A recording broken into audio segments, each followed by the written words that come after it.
Good morning, everybody. Today we're going to be talking about willingness to act.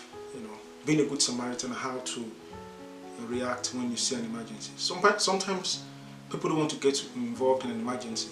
As little as it is, some people are afraid to attend to injured victims, even as certified first aiders. Now, people that are willing to act or even have the ability to help in case of emergency have reasons not to do so.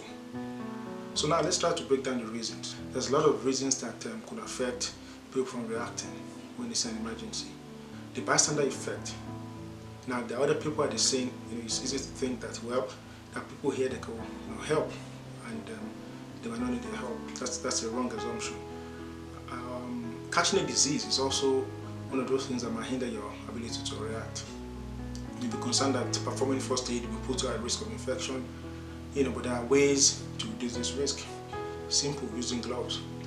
Unpleasant injuries or illnesses. Some people may feel faint, upset, nauseated, when they sight blood, vomit, or visible injuries.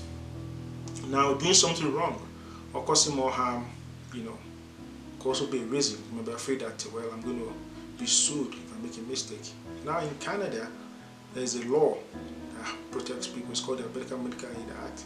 In Ontario, it's called the Good Samaritan Law. It protects individuals against civil and criminal liabilities, for saving lives or performing life-saving actions.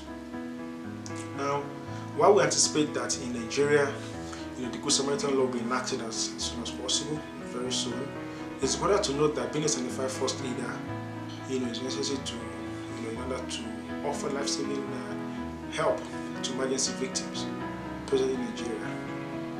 We all know what happened yesterday. That was 2 days ago. There was a helicopter crash, and we could see how people reacted.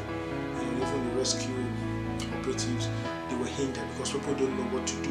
When people are trying to help, there are ways that the bystanders need to move around, and so the rescue operatives can do their job.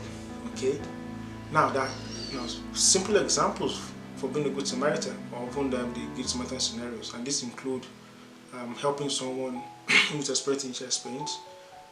How you try and comfort the person is important. Helping someone who's having stroke symptoms, it could be partial or full. Helping someone who is experiencing choking. Choking is very, very important. Very, very common. And people don't even know what to do. Helping an injured person, that tripped, fell and hit their head on the sidewalk. Helping someone who is feeling dizzy or confused. Assisting someone who is experiencing drug overdose. That's the thing now. Drug overdose is very common in Nigeria.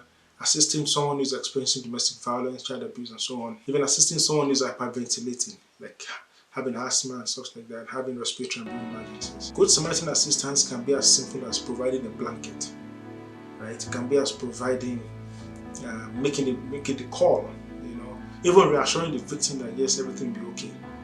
Helping someone who is having seizures, taking away things that could harm the person. Even as simple as calling 122, 112 and 727 in Nigeria. Now before you do that, you need to ask yourself, okay, before you provide help, what could go wrong by providing this help, right? And that is to you and the person you're providing help to. How bad could it be? Maybe the condition is going to worsen, it could be fatal, or probably going to be, you're going to be injured by providing the care.